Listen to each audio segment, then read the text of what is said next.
Imagine standing on the precipice of a high mountain, staring down into an abyss so deep and dark it seems to swallow all light. That's the feeling one gets when peering into the HSBC money laundering scandal. A financial chasm that has rocked not just the banking world, but also sent tremors through global economies.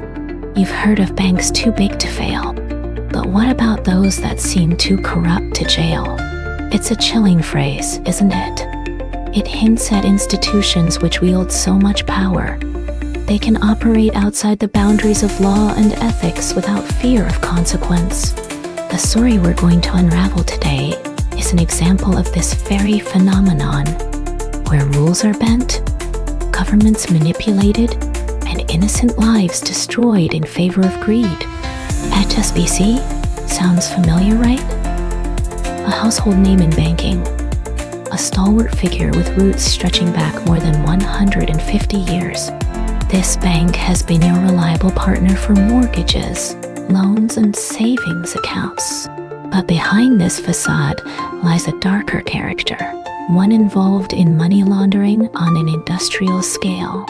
As you sip your coffee or glance out your window at children, playing innocently unaware, somewhere across the globe dirty money is changing hands under HSBC's watch. Billions funneled through its vaulted doors by drug cartels and rogue nations. Money stained with crime and corruption seeping into our economy like toxic sludge. And yet, despite being exposed for facilitating such heinous activities, no handcuffs clicked closed around executive wrists, no high-profile arrests were made, nor corporate assets seized, as would befit crimes of such magnitude.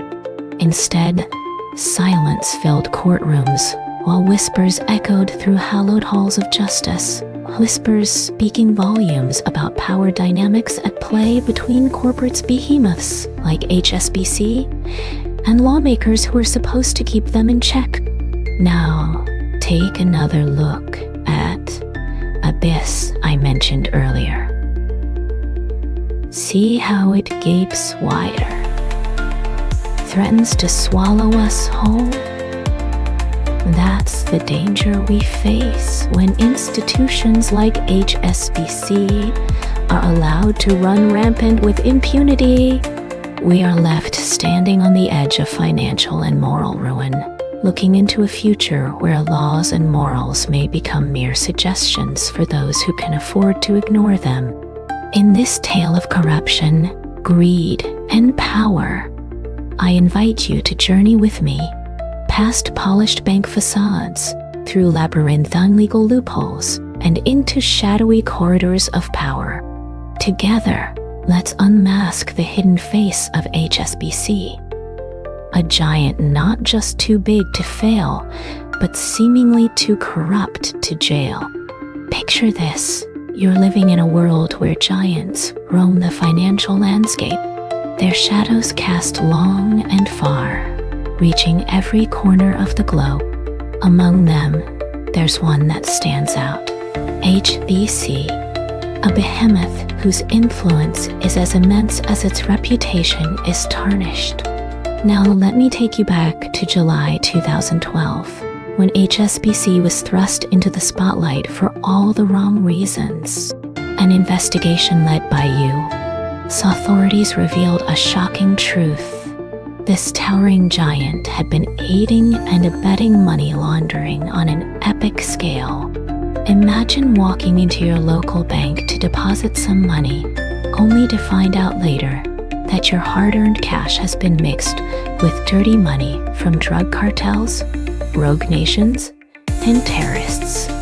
Yes, that's exactly what happened at HSBC.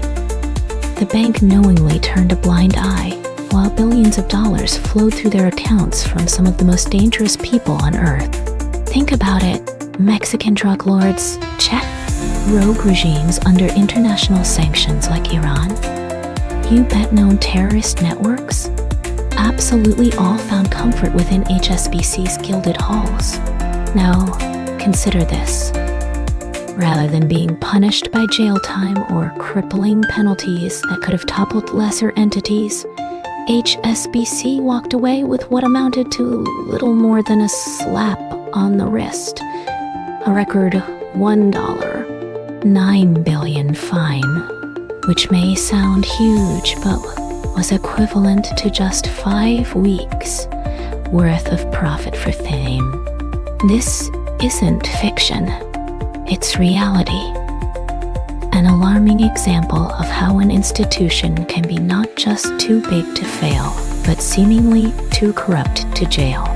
It begs us to question how deep these dark rivers run in our global economic system. But don't despair yet. Together we will peel back layer after layer of this scandalous saga surrounding HSBC, exposing its rotting core and unmasking the face hidden behind its glittering facade. Stay with me as we delve deeper into this intricate web of corruption, greed, and power. A tale that will make you question everything you thought you knew about the financial world. This is the shocking story of HSBC. A giant too big to fail, yet apparently too corrupt to jail. Picture this, a banking colossus.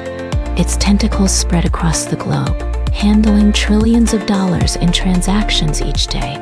This is HSBC, a giant whose reputation once stood tall in the financial world.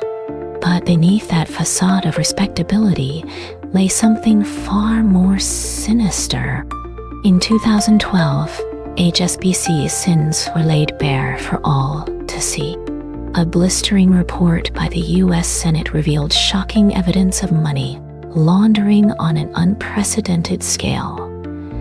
Dirty money flowing through their vaults like water down a river. Drug cartels from Mexico, terrorists, and sanctioned nations like Iran were among their clientele. You might ask yourself, how could a bank with such prestige become embroiled in activities so heinous?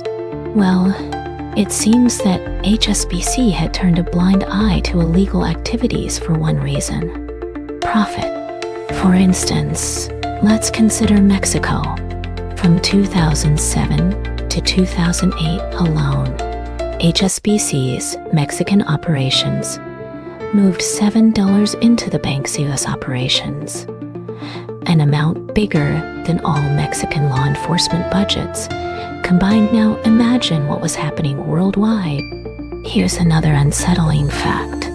In one instance discovered by American investigators, 2 HSBC affiliates sent nearly 25,000 transactions involving $19.4 billion through their American counterparts, while hiding any links to Iran, a country under heavy sanctions at the time. But here's where things get really infuriating. Despite these damning revelations and proven violations of multiple laws over several years, no criminal charges were filed against HSBC or its top executives. Instead, they were handed a $1, 9 billion fine, mere pocket change when you consider that they recorded profits exceeding $20 billion just in 2013 itself. It seems unbelievable, doesn't it? The very institutions we trust with our hard-earned savings are involved in such scandalous activities, and yet seem untouchable by the law, and thus unfolds the tale of power and corruption within our financial systems. HSBC's scandal is a stark reminder that in this high-stakes world, some entities are seemingly too big to fail and sadly too corrupt to jail. The question now is, can we ever trust them again? Perhaps you're wondering, isn't this the bank that handles my mortgage, that I trust with my savings? Yes, indeed. It's the same HSBC that was exposed in 2012 for allowing drug cartels to launder billions of dollars through its branches. The sheer magnitude of the scandal is enough to make anyone question their faith in financial institutions. Imagine yourself as a detective for a moment, diving into an intricate web of deceit and manipulation.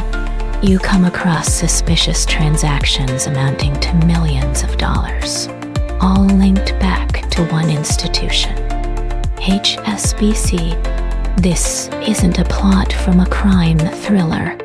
This happened in real life when investigators discovered that HSBC had turned a blind eye and even assisted Mexican and Colombian drug cartels in laundering their illicit profits. Now consider this. In December 2012, despite overwhelming evidence against them, HSBC was not criminally prosecuted. Instead, they agreed to pay $9 billion, just 5 weeks' worth of their profits at that time, as part of a settlement deal for enabling the dirty money flow across borders. You may ask yourself why no one ended up behind bars if such severe crimes were committed. Well, then Attorney General Eric Holder suggested that some financial institutions are simply too big to jail because prosecuting them could destabilize the global economy. These revelations can leave you feeling like David against Goliath, small and powerless against these massive corporations whose actions seem devoid of any moral or legal restraint.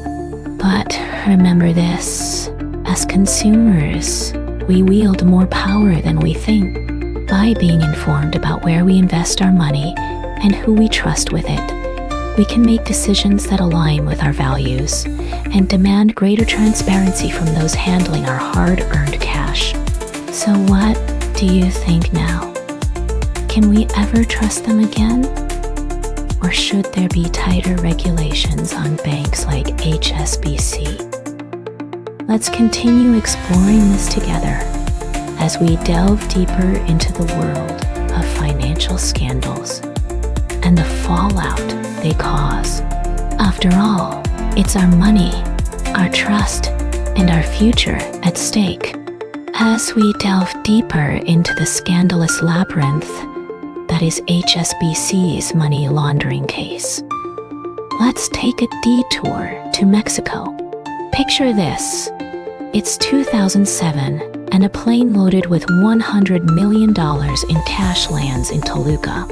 The money is destined for HSBC's vaults. This incident sheds light on the bank's lax oversight of suspicious transactions, leading to its notorious involvement in Mexican drug cartel finances. Now, let's flip the script and imagine you're an HSBC executive during this time. You start noticing unusual amounts of dollar deposits flowing from Mexico into the US. You might think it odd or even alarming at first glance, but instead of raising red flags or alerting authorities, you turn a blind eye. Why would someone do that? Well, after all, these transactions are profitable for your bank. They increase your bottom line. They boost quarterly reports. They make shareholders happy. And as long as nobody knows what's really going on behind those numbers, well then, everything remains hunky-dory. But here's where things started unraveling for HSBC, when us regulators caught wind of these dodgy dealings. In late 2012, following an investigation by the United States Senate's Permanent Subcommittee on Investigations, HSBC was hit with fines totaling $9 billion, a record-breaking penalty at that time. Yet despite such astronomical fines and public shaming, no individual within HSBC faced criminal charges over their part in facilitating these illicit activities. leading many critics to question whether financial institutions like HSBC are indeed too big to jail. So how did this impact you? Perhaps not directly, unless you're an HSBC shareholder who saw profits plunge following the fine announcement, but indirectly, the implications may be far-reaching. Erosion of trust in banking systems can lead to financial instability. And guess who pays when large banks fail? We do, through bailouts funded by our taxes. So, if there's one thing to take away from this cautionary tale, it's that the financial decisions made in towering skyscrapers halfway across the globe can reverberate right down to our wallets. We're all stakeholders in this game, and it's high time we started keeping score. So, here we are, at the crossroads of ethics and economics. We've delved into the unfathomable depths of a scandal that rocked not just HSBC, one of the world's largest banking and financial services organizations, but also sent tremors across the global financial landscape. The money laundering saga has unveiled a grim reality. It has exposed how even giants can falter when greed overshadows governance. But this isn't just about HSBC, is it? It's about you, me, and everyone with a stake in this convoluted game of numbers and trust. It's about our hard-earned money potentially being used to fuel illicit activities, organized crime, terrorism, that tear at the fabric of our societies. Let's remember that banks aren't faceless entities operating behind glass walls. They exist because we put faith in them. Our collective trust empowers them to steer economies and shape nations. But what happens when this trust is shattered? When those who hold our wealth use it for nefarious purposes? Such scandals expose an inconvenient truth, that oversight mechanisms have fallen short, that too big to fail can become too corrupt to jail. This raises an important question. Can we afford to let these institutions carry on without sufficient accountability? The answer should be a resounding no. As stakeholders, we need to demand transparency from these colossal towers, where decisions impacting us are made daily. To ensure this doesn't remain merely rhetoric, we ought to support stricter regulations that prevent misuse of power and promote ethical practices. We must also remember not to paint all banks with the same brushstroke due to one institution's misgivings or misdemeanors. There are numerous banks working diligently within legal boundaries while making significant contributions towards economic growth. However, complacency isn't an option either. We need more than reactive solutions. We require proactive measures aimed at preventing such crises from recurring. Imagine if instead of mending the damage, we could prevent it. Imagine banks working as secure vessels that not only hold our wealth, but also uphold our trust. This is not a utopian idea. It's an achievable reality if we all play our part. The HSBC money laundering scandal represents a watershed moment in banking history. It serves as a stark reminder of what can happen when greed trumps ethics. It underlines the urgent need for vigilant oversight and stringent regulation. But remember, this isn't just about one bank's fall from grace. It's about preserving the integrity of our global financial system. As stakeholders, let us keep score and ensure accountability. Let us demand transparency so that no institution becomes too big to fail or too corrupt to jail. Remember, these aren't just towering skyscrapers. Their fortresses built on our trust, and it's high time they lived up to it.